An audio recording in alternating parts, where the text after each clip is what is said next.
Un chiffre s'effondre, l'autre explose et Bissau vacille. En une nuit, la dissolution du Parlement puis la prolongation controversée du mandat présidentiel creusent un vide, tandis que les rumeurs de détournement nourrissent la colère. Pour des citoyens épuisés, la transition militaire ressemble moins à une surprise qu'à un dernier recours, et la question devient immédiate. Que promet vraiment Ibrahim Traoré, devenu symbole régional ? Dans la capitale suspendue, entre résilience populaire et peur de l'inconnu, chaque décision de l'armée peut redessiner la stabilité, ou l'effacer. La suite ne consiste pas à célébrer un renversement, mais à mesurer ce qu'il ouvre et ce qu'il menace. Dans un pays où la confiance publique s'est érodée, la transition en Guinée-Bissau est présentée comme une chance de remettre l'État en marche, tout en exposant le risque d'une militarisation durable. L'enjeu central est simple, un système qui protège, qui arbitre, et qui fonctionne sans retomber dans les logiques d'exception. Or, la rue attend des gestes visibles, pas des promesses, et chaque journée sans cap clair amplifie l'incertitude économique et sociale. Ici, la comparaison régionale pèse lourd.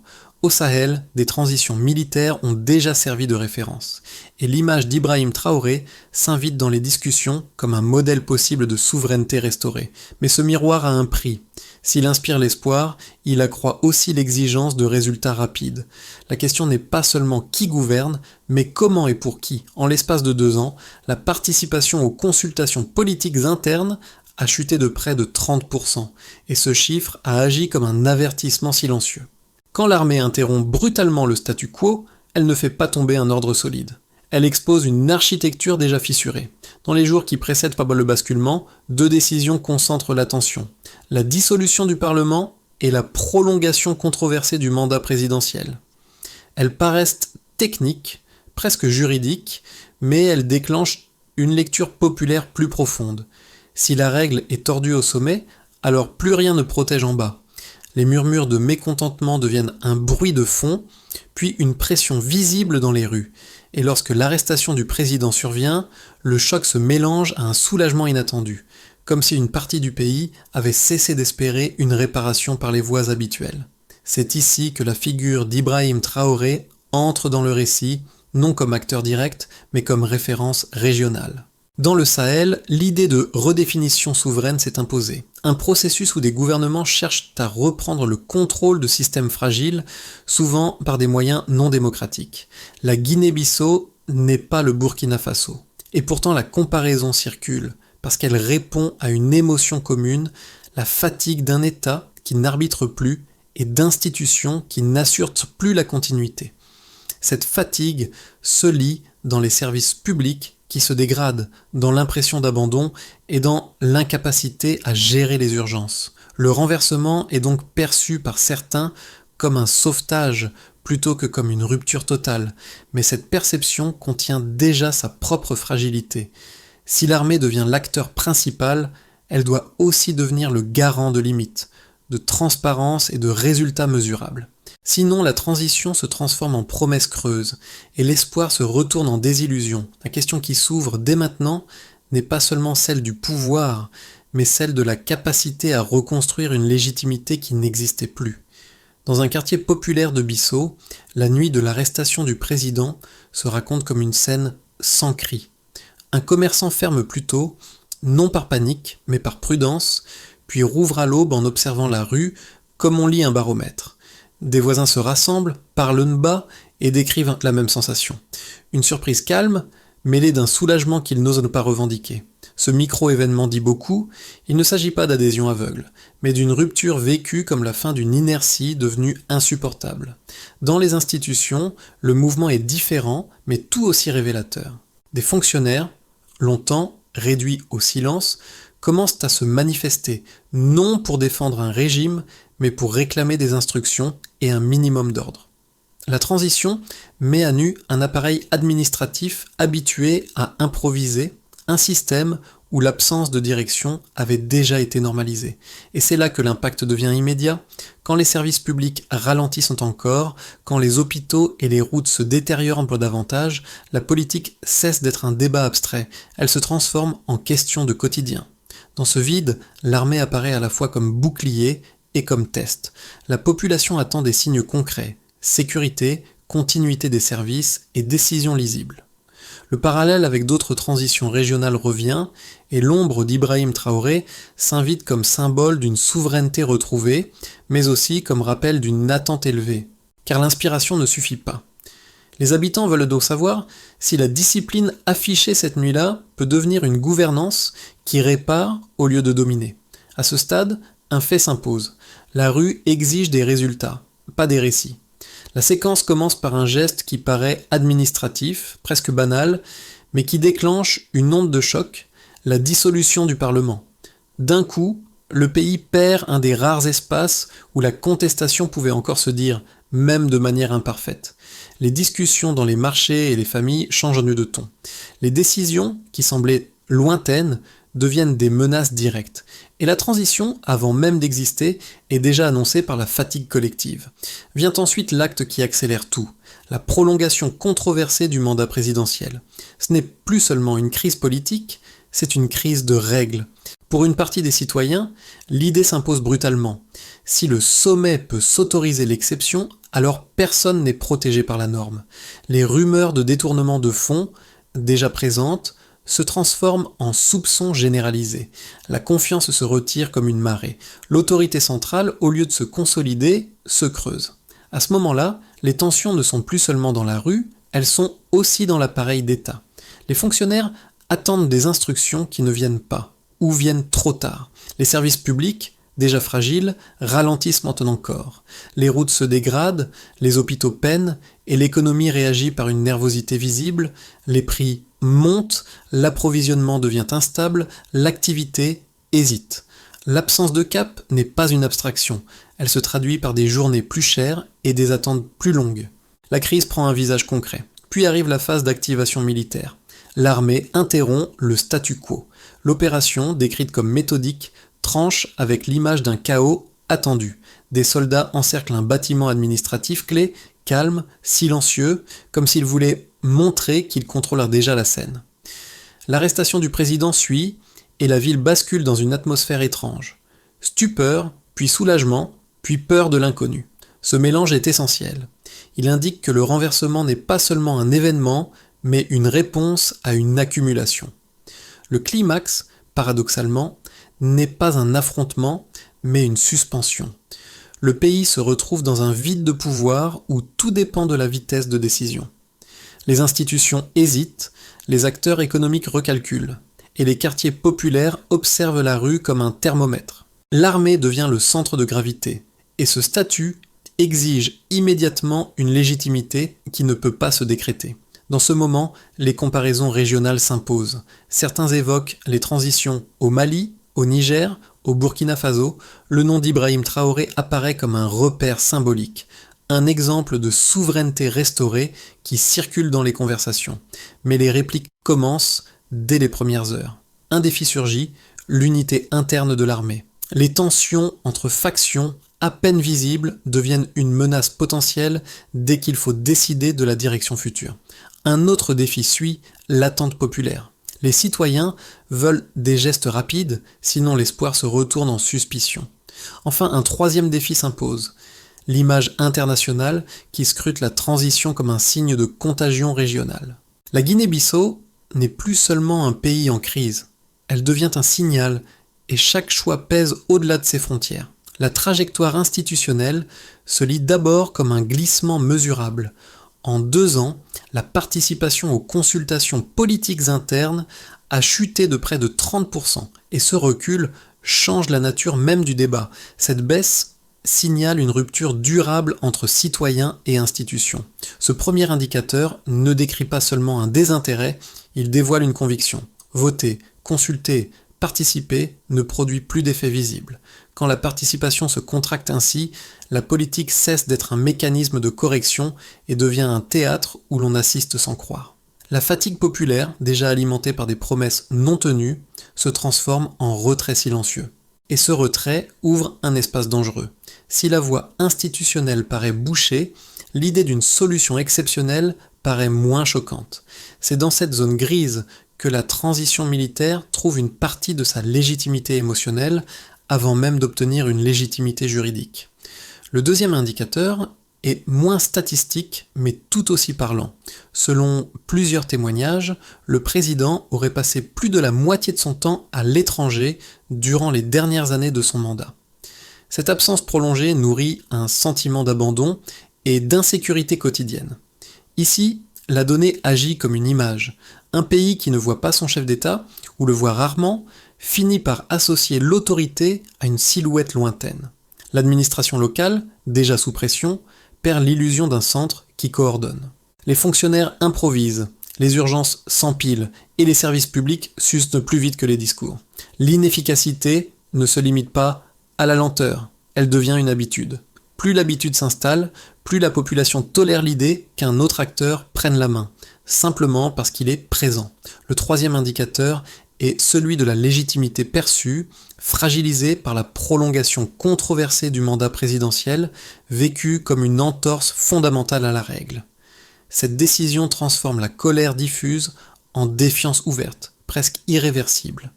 Même sans série de chiffres détaillés, la dynamique est claire. Une institution contestée perd sa capacité à arbitrer. Et quand l'arbitrage disparaît, chaque conflit ordinaire devient une crise potentielle. Dans ce contexte, l'intervention de l'armée n'est plus interprétée uniquement comme un coup de force. Elle se présente, pour certains, comme une tentative de préserver l'État avant son effondrement. Le problème est que ce raisonnement, pragmatique en apparence, porte une exigence immédiate. Si l'armée se prétend solution, elle doit prouver qu'elle n'est pas une substitution permanente. C'est là que la comparaison régionale pèse lourd.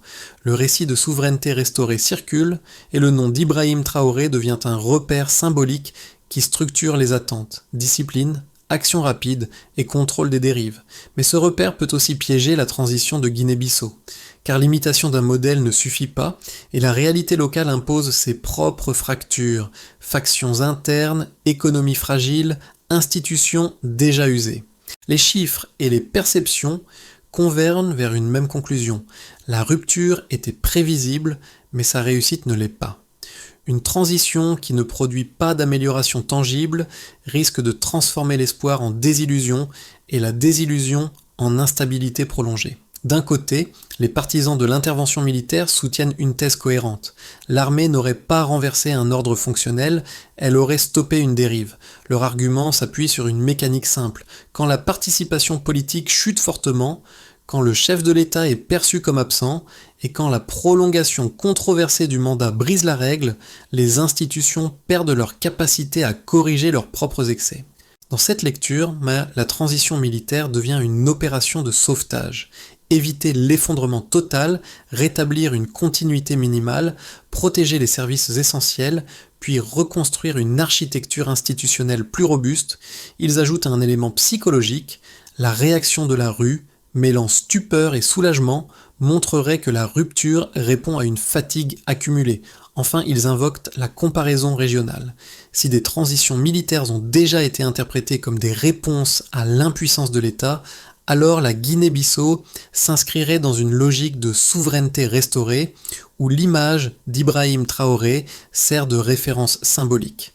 De l'autre côté, les opposants avancent une thèse tout aussi structurée. Le remède risque de devenir la maladie. Leur point de départ est institutionnel. Une armée qui s'empare du pouvoir sans mandat populaire crée un précédent, et ce précédent peut normaliser l'exception. Même si l'intention initiale est de stabiliser, la concentration du pouvoir rend plus probable une dérive autoritaire. Surtout si les mécanismes de contrôle civil disparaissent. Ils soulignent aussi un risque interne. Les tensions entre factions militaires peuvent bloquer les réformes et transformer la transition en lutte de position. Et dans ce scénario, l'État ne se répare pas, il se fragmente. Ils ajoutent un risque social. L'espoir initial peut se retourner si les prix continuent de grimper, si les services publics ne se relèvent pas et si la transparence promise n'apparaît pas. La population, après avoir accepté la rupture, peut alors rejeter la continuité militaire. Ce débat révèle une frontière claire. L'intervention peut être acceptée comme urgence, mais elle ne peut pas être une destination. La seule manière de réduire la contradiction est de rendre la transition mesurable, limitée et lisible, Calendrier, responsabilité, critères de de réussite. Sinon, l'argument du sauvetage perd sa force et la critique du précédent dangereux devient une prophétie. Tout change, puis tout hésite. Ce qui bouleverse l'équilibre, ce n'est pas seulement l'arrestation du président, mais la manière dont l'opération est perçue.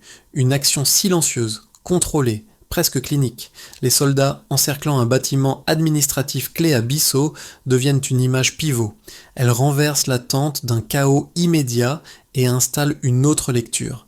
L'armée ne cherche pas à démontrer la force par le désordre, elle veut imposer la force par la maîtrise. Cette différence, minime en apparence, modifie la psychologie collective. Une partie de la population, surprise mais pas choquée, interprète l'événement comme la fin d'un statu quo déjà jugé illégitime. Le soulagement, même discret, devient un signal politique. Mais ce révélateur a un revers. Si l'opération est maîtrisée, la transition doit l'être aussi. Dès les premières heures, le vide de pouvoir se transforme en test de gouvernance. Les institutions se retrouvent incapables de fonctionner normalement, non parce qu'elles viennent d'être détruites, mais parce qu'elles étaient déjà fragiles. La rupture révèle l'effritement accumulé, et c'est ici que la comparaison régionale s'intensifie.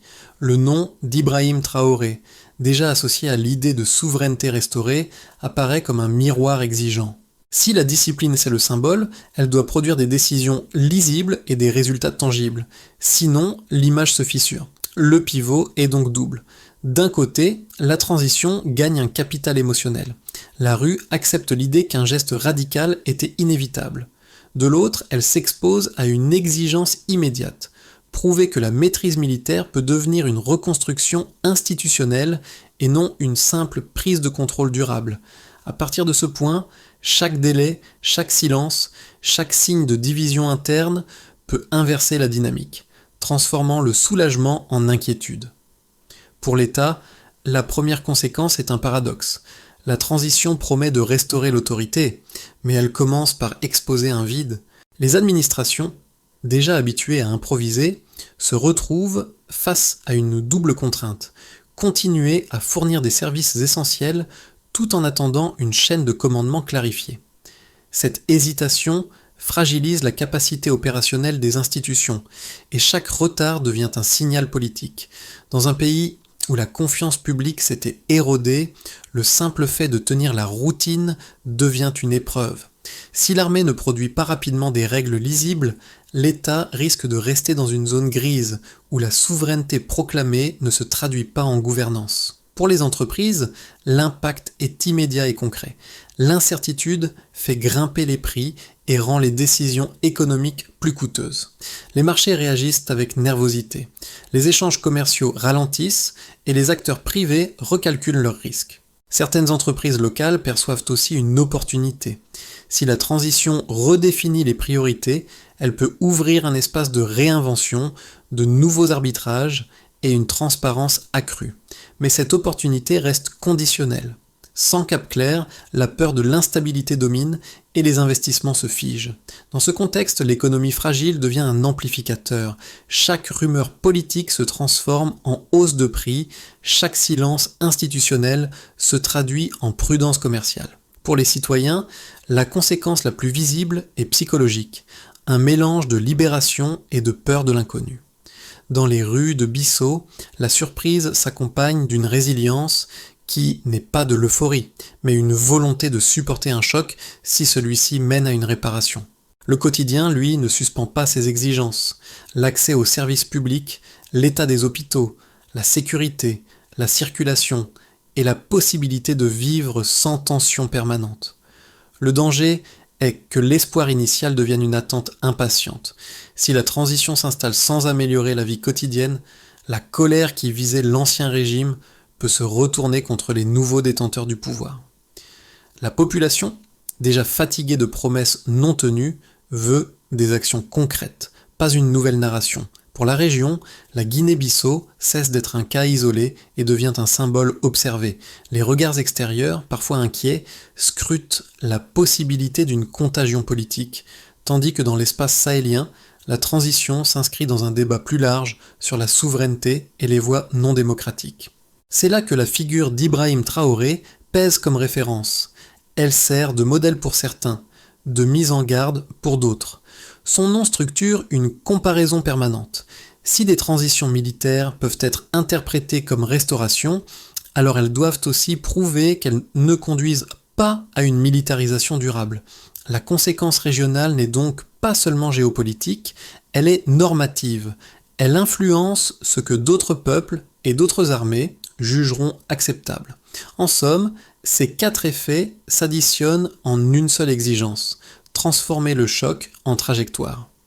La question décisive est désormais claire. La transition saura-t-elle produire des résultats visibles avant que l'incertitude ne devienne une nouvelle forme de régime? Et si, dans 6 à 12 mois, la Guinée-Bissau ne ressemblait plus du tout à ce que l'on imagine aujourd'hui? La transition militaire est un carrefour, et la direction prise dépend moins des discours que de la capacité à produire des règles, des limites et des résultats visibles. Dans un premier scénario, la stabilisation reste fragile.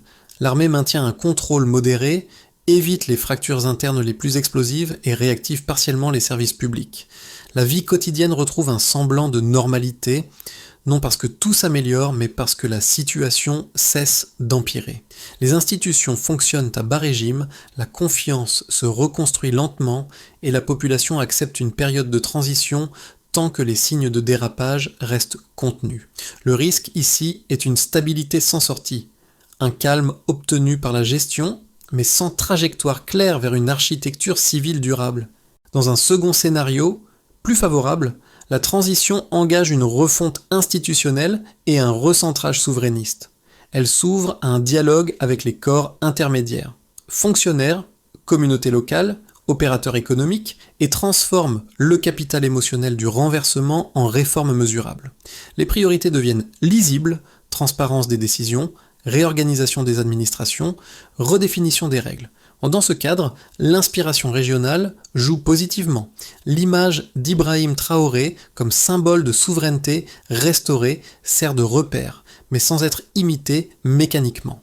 Le pays gagne en cohérence et la confiance se reconstruit parce que les promesses se traduisent en amélioration perceptible.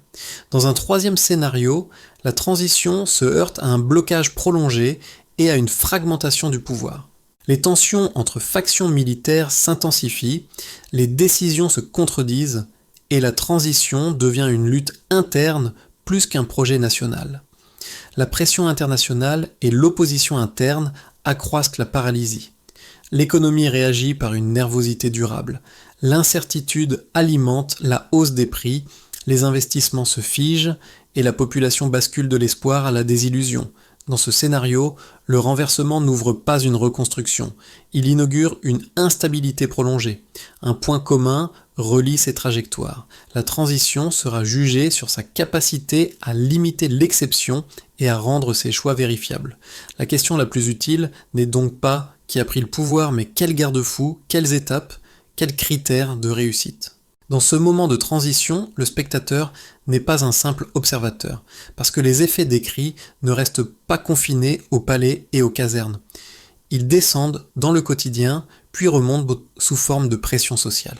Pour une première catégorie, les citoyens ordinaires, l'impact se mesure en gestes simples. Le prix des denrées, la régularité des services, la sécurité dans les quartiers, quand l'incertitude politique s'allonge, la vie devient plus coûteuse et plus lente. La question n'est pas seulement de savoir si le pays avance, mais si les familles sentent une amélioration, même minimale, dans la routine. Pour une deuxième catégorie, les fonctionnaires, la transition impose une tension permanente entre devoir et flou. Continuer à faire tourner l'administration sans directive claire, c'est travailler dans un brouillard où chaque décision peut être contestée demain. Dans ce contexte, le moindre signal de stabilité, même technique, devient un soulagement, des procédures lisibles, des priorités définies, une chaîne de commandement identifiable. Pour une troisième catégorie, les jeunes, l'enjeu est plus symbolique. Hyper connectés, ils ne se contentent pas de subir. Ils comparent, discutent, contestent et cherchent des repères. Le récit de souveraineté qui circule dans la région, associé à des figures comme Ibrahim Traoré, nourrit une exigence particulière. Si la rupture se revendique comme restauration, alors elle doit aussi produire une transparence visible. Sans cela, le discours devient un slogan et la confiance se dissout. Dans ce cadre, 2 gestes simples restent possibles, même sans pouvoir institutionnel. D'abord, exiger des repères concrets, calendrier, décision publique, critères de réussite, plutôt que des déclarations générales. Ensuite, favoriser les espaces de dialogue, y compris numériques, pour éviter que la transition ne soit capturée par une seule voix. Car la transition ne se réussit pas uniquement par la force, elle se stabilise par la capacité à écouter, à corriger et à rendre des comptes. Pour qu'une transition ne se transforme pas en régime, elle doit être conduite comme un plan, pas comme une attente.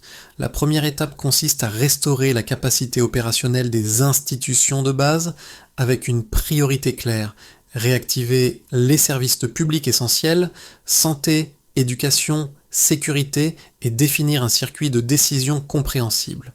Qui fait quoi? Dans quel délai? Et avec quelle marge d'arbitrage? Cette lisibilité est déjà une forme de stabilité parce qu'elle réduit le vide et l'improvisation. La deuxième étape est de créer un cadre juridique et de contrôle qui rendent la transition vérifiable. Cela implique des mécanismes de transparence sur l'usage des fonds publics et des procédures de responsabilité, idéalement appuyées par des instances capables de fonctionner sans dépendre d'un seul centre de pouvoir. La lutte contre la corruption, présentée comme priorité, ne peut pas rester un slogan, elle doit s'incarner dans des audits, des critères et des sanctions cohérentes. La troisième étape est d'ouvrir un dialogue structuré avec les corps intermédiaires. Fonctionnaires, acteurs économiques, communautés locales, jeunesse. Il ne s'agit pas d'un débat décoratif, mais d'un outil de réduction de conflits. La transition devient plus robuste quand elle accepte des retours, parce qu'elle évite la radicalisation par l'exclusion. La quatrième étape concerne la décentralisation progressive. Renforcer des structures locales capables de répondre aux besoins spécifiques sans précipiter un changement qui provoquerait des résistances inutiles. La cinquième étape est la révision du système électoral et le renforcement d'une justice indépendante afin que la sortie de transition soit crédible et non contestée dès l'origine. Enfin, la mesure doit suivre l'action. Indicateur de continuité des services, stabilité des prix, sécurité, perception de légitimité. C'est là que l'ombre d'Ibrahim Traoré redevient un repère. Dans la région, l'idée de souveraineté restaurée ne vaut que si elle produit des résultats mesurables et des limites claires. Sans limite, la souveraineté se confond avec la domination. Dans le quartier populaire, où le commerçant ferma plus tôt, puis rouvrit à l'aube, l'image revient comme un rappel discret. Ce n'était pas une fête, c'était un test. La transition a réveillé des espoirs longtemps étouffés, mais elle a aussi réveillé une mémoire collective, celle des promesses qui s'usent vite lorsqu'elles ne deviennent pas des actes. Dans les rues de Bissau, les conversations oscillent entre dignité retrouvée et crainte d'un retour à l'autoritarisme. Ce balancement est le vrai cœur émotionnel de la période. Le renversement a offert une respiration, pas une solution automatique, et cette respiration peut se refermer si la vie quotidienne ne change pas. Prix, services, sécurité, justice. La figure d'Ibrahim Traoré, utilisée comme symbole régional de souveraineté restaurée, renforce l'exigence de cohérence. Inspirer ne suffit pas, il faut prouver. Le peuple ne demande pas un récit héroïque. Il demande un État qui arbitre, protège et tient ses engagements. Une idée s'impose comme une ligne de force. La souveraineté sans limite devient une cage. Quand le commerçant rouvre son rideau, il veut une normalité durable, pas un sursis. C'est à cette échelle, intime et quotidienne, que la transition sera jugée. La Guinée-Bissau est désormais suspendue entre deux forces, l'espoir d'un renouveau et la peur que l'exception devienne la règle. Dans ce type de moment, la question n'est pas seulement politique, elle est sociale, presque morale. Une transition ne réussit pas parce qu'elle renverse un pouvoir, mais parce qu'elle reconstruit une confiance. Cette confiance se gagne dans les détails. Des services qui fonctionnent, des prix qui cessent de grimper, une justice qui redevient crédible et une transparence qui ne recule pas au premier obstacle. Le débat régional ajoute une couche symbolique. En évoquant Ibrahim Traoré, certains cherchent un modèle, d'autres un avertissement, mais la leçon la plus utile reste simple. aucun symbole ne remplace une méthode. Si la transition veut rester une opportunité, elle doit accepter des garde-fous, écouter les corps intermédiaires et rendre ses choix vérifiables. Sinon, l'espoir se transforme en impatience, puis en désillusion. La question ouverte finalement appartient à tous ceux qui observent.